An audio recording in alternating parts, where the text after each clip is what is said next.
लक्ष्मी जी का वास। एक बार की बात है, राजा बलि समय बिताने के लिए एकांत स्थान पर गधे के रूप में छिपे हुए थे।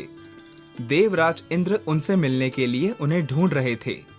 एक दिन इंद्र ने उन्हें खोज निकाला और उनके छिपने का कारण जानकर उन्हें काल का महत्व बताया। साथ ही उन्हें तत्व ज्ञान का बोध कराया। तभी राजा बलि के शरीर से एक दिव्य रूपात्मा स्त्री निकली।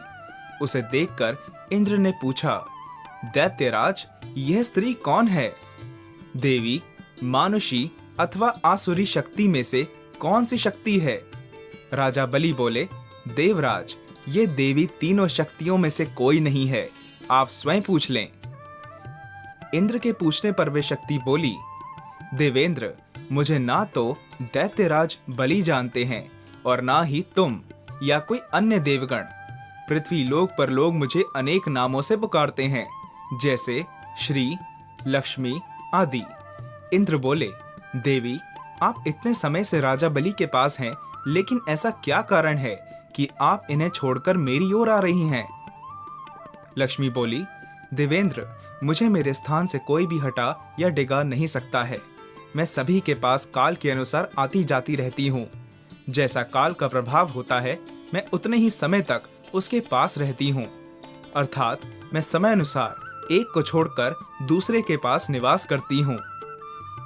इंद्र बोले, देवी, आप असुरों के यहाँ निवास क्यों नहीं करती? लक्ष्मी बोली, देवेंद्र, मेरा निवास वहीं होता है जहाँ सत्य हो, धर्म के अनुसार कार्य होते हों, व्रत और दान देने के कार्य होते हों।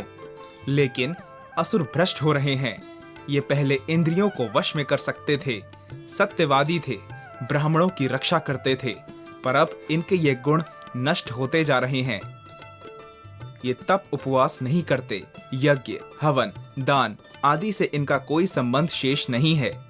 पहले ये रोगी, स्त्रियों, वृद्धों, दुर्बलों की रक्षा करते थे, गुरुजन का आदर करते थे, लोगों को क्षमा दान देते थे।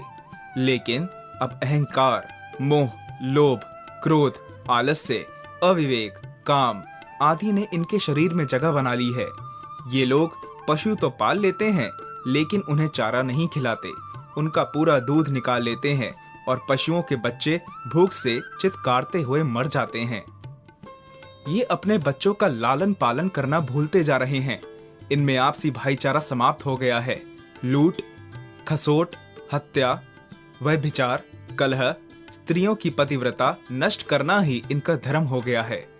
सूर्योदय के बाद तक सोने के कारण स्नान ध्यान से ये विमुख होते जा रहे हैं, इसलिए मेरा मन इनसे उचट गया। देवताओं का मन अब धर्म में आसक्त हो रहा है, इसलिए अब मैं इन्हें छोड़कर देवताओं के पास निवास करूंगी। मेरे साथ श्रद्धा, आशा, क्षमा, जया, शांति, संतति, धृति और विजति, ये 8 देवियां भी निवास करेंगी। देवेंद्र, अब आपको ज्ञात हो गया होगा कि मैंने इन्हें क्यों छोड़ा है। साथ ही आपको इनके अवगुणों का भी ज्ञान हो गया होगा। तब इंद्र ने लक्ष्मी को प्रणाम किया और उन्हें आदर सहित स्वर्ग ले गए।